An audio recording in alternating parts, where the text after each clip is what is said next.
पाणी आणतोय, लोकसंख्या वाढती, कुणी राज्यकर्ते असेल तर पहिलं पाणी प्यायला, दुसरं शेतीला, तिसरं इंडस्ट्रीला, आणि नदी सुधारचा पण कार्यक्रम चाललेला आहे. इतर पण वेगवेगळ्या प्रकारचे कार्यक्रम चाललेले आहेत आणि हे सगळे कार्यक्रम चाललेले असताना त्यामध्ये कुठली कमतरता भासू नये अशाच पद्धतीचा आमचा प्रयत्न आहे.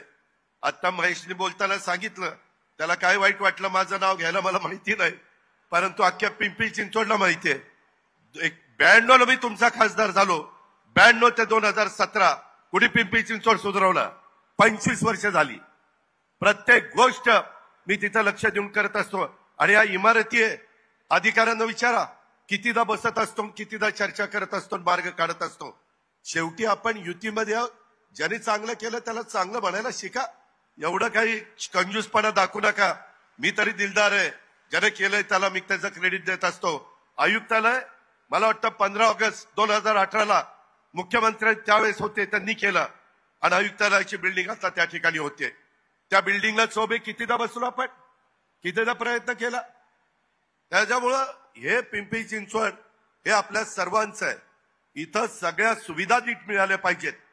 इथं कुठल्याही गोष्टी त्या ठिकाणी चुकीच्या होत्या कामा नये.